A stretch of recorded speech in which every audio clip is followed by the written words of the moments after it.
teman-teman, dan juga yang terhormat Enci Jaini Imbang. Pada kesempatan kali ini, saya akan mempresentasikan tentang surat dinas. Tak kenal maka tak sayang, oleh karena itu izinkan saya terlebih dahulu untuk memperkenalkan diri saya. Nama saya Michelle Beauty Irvania Rerungan dengan nomor induk mahasiswa 210611040117, kelas C2, Prodi Akuntansi, Fakultas Ekonomi dan Bisnis Universitas Samratulangi, dan dosen dalam mata kuliah Bahasa Indonesia ini yaitu Dr. Anda Jaini Imbang, Magister Humoneria. Apa itu surat dinas? Surat dinas adalah surat yang berisi hal penting berkenaan dengan administrasi, pemerintahan, dan pembangunan yang dibuat oleh lembaga pemerintahan. Surat dinas isinya ditujukan untuk keperluan kedinasan, baik itu pemerintah atau swasta. Biasanya isinya berupa urusan seperti penyampaian pengumuman, pemberian suatu izin, pemberian tugas, dan lain-lain. Ciri umum surat dinas. Pertama, terdapat kop surat. Kop surat berfungsi sebagai identitas dari perusahaan, lembaga, ataupun instansi yang membuat surat tersebut. Biasanya kop surat berisi logo perusahaan atau lembaga atau instansi, nama perusahaan atau lembaga atau instansi, alamat perusahaan atau lembaga atau instansi, dan nomor telepon dan kontak perusahaan atau lembaga atau instansi yang dapat dihubungi. Kedua, terdapat salam pembuka dan salam penutup. Salam pembuka ini berfungsi sebagai tanda dibukanya pembicaraan pada surat dan merupakan salam sebagai tanda penghormatan bagi penerima surat. Salam pembuka yang umum digunakan adalah kalimat dengan hormat. Lalu salam penutup berfungsi sebagai penutup pembicaraan atau isi dari surat dan untuk penghormatan. Ketiga, terdapat nomor surat. Nomor surat adalah urutan nomor dari surat yang telah dikeluarkan oleh suatu instansi terkait yang biasanya berisi kode surat.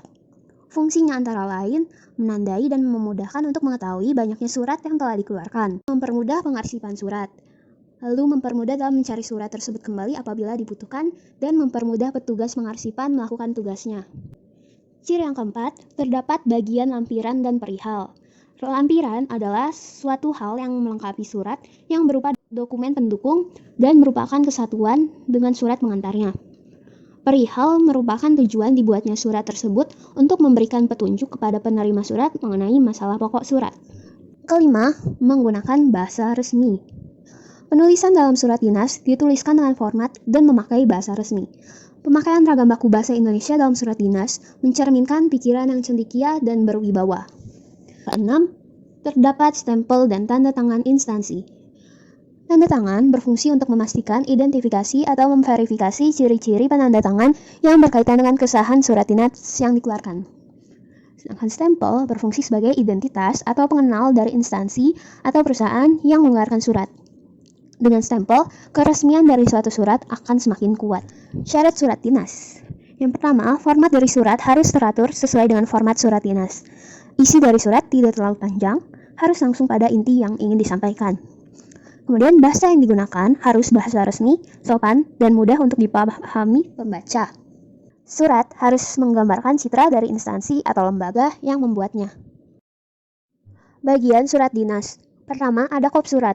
Seperti yang telah dijelaskan sebelumnya bahwa kop surat merupakan identitas dari suatu instansi, sehingga biasanya dalam kop surat berisi logo, nama, alamat, dan kontak yang bisa dihubungi dari instansi tersebut. Kedua, tanggal surat. Tanggal surat merupakan tanggal di mana surat tersebut dibuat. Tanggal surat ini biasanya ditulis di bawah kop surat, tapi di sebelah kanan. Ketiga, nomor surat. Nomor surat terdiri atas 4 bagian. Bagian pertama adalah nomor urut surat keluar. Bagian kedua, kode unit kerja. Bagian ketiga, kode perihal, dan bagian keempat, tahun pembuatan surat. Di bawah nomor surat terdapat lampiran, dan di bawahnya lagi terdapat hal atau perihal. Kedua bagian tersebut sudah dijelaskan sebelumnya. Apabila tidak terdapat lampiran, maka ditulis dengan strip. Keenam, alamat surat atau alamat tujuan. Pada bagian ini sering terjadi kesalahan penulisan, antara lain tertulis kepada yang terhormat. Padahal seharusnya kata kepada tidak perlu ditulis, cukup dengan mencantumkan YTH titik. Ketujuh, terdapat salam pembuka, yang mana biasanya kalimat yang sering digunakan adalah dengan hormat. Kedelapan, isi surat.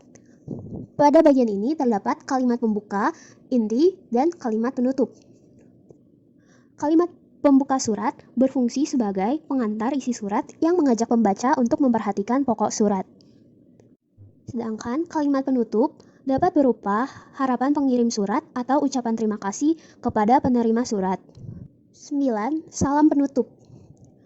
Kalimat yang biasanya digunakan untuk salam penutup yaitu hormat kami. Ke-10, nama penanda tangan surat, dan ke-11, tanda tangan, inisial, logo, atau lambang. Kemudian ke-12, ada nomor induk pegawai atau nomor induk karyawan. Dan terakhir, tembusan. Tembusan ini bersifat opsional, artinya tembusan hanya digunakan jika memang surat tersebut memerlukannya. Tembusan adalah pihak-pihak lain yang mendapat salinan surat selain yang dialamatkan. Beberapa jenis surat. Yang pertama ada nota dinas, kedua memo, lalu ada surat pengantar, surat edaran, surat undangan, surat tugas, surat kuasa, surat pengumuman, surat pernyataan, surat keterangan, dan berita acara. Berikut merupakan contoh surat dinas.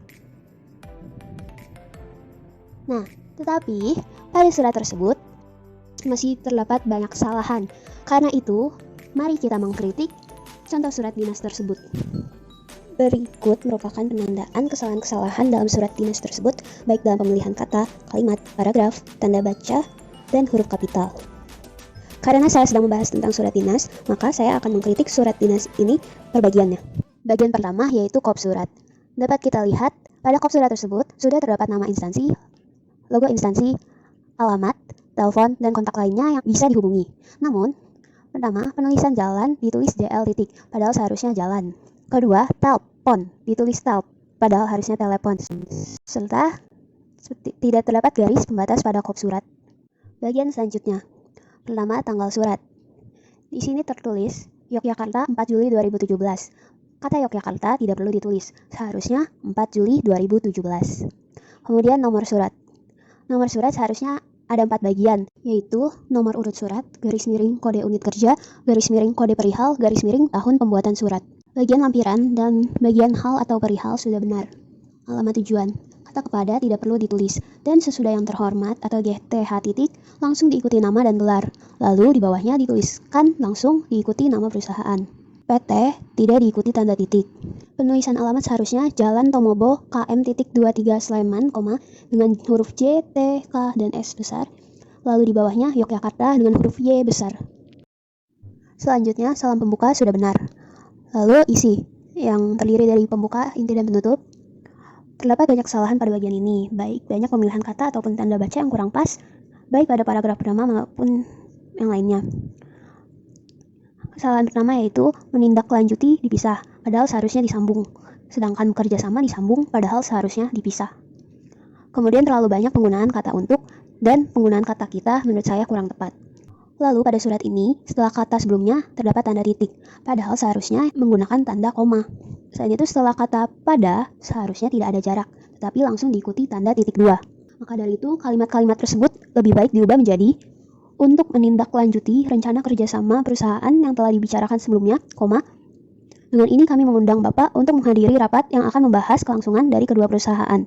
Rapat tersebut akan dilaksanakan pada titik 2. Bagian selanjutnya, kesalahannya yaitu pemakaian huruf kapital pada kata hari, tanggal, pukul, tempat, dan acara tidak tepat, karena seharusnya tidak menggunakan huruf kapital, karena masih merupakan satu rangkaian dengan kalimat sebelumnya.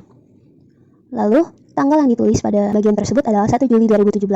Hal ini tidak masuk akal karena surat dibuat pada tanggal 4 Juli 2017. Jadi seharusnya tanggal pelaksanaan adalah setelah tanggal 4 Juli 2017. Kata kita tidak perlu digunakan. Kemudian kerjasama yang disambung seharusnya dipisah. Acara ini begitu penting, bisa diganti jadi pentingnya acara ini. Simpelnya kalimat tersebut lebih baik diubah menjadi mengingat pentingnya acara ini bagi kelancaran kerjasama kedua perusahaan, maka kami berharap Bapak dapat hadir pada waktu yang telah ditentukan. Titik.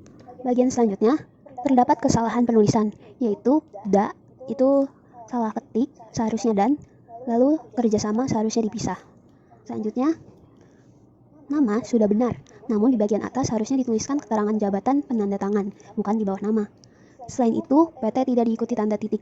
Lalu, tidak terdapat tanda tangan, inisial, maupun logo atau lambang instansi. Kemudian tidak terdapat nomor induk pegawai maupun nomor induk karyawan. Tembusan. Karena hanya ditujukan kepada satu orang dan saya tidak tahu apakah ada orang lain yang menerima salinan ini, tembusan tidak perlu ditulis. Nah, berikut ini contoh surat dinas yang sudah diperbaiki.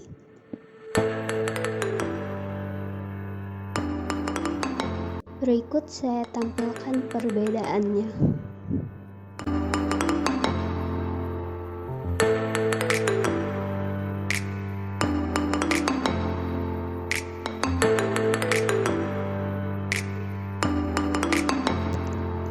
Sekian dari saya, terima kasih telah menonton.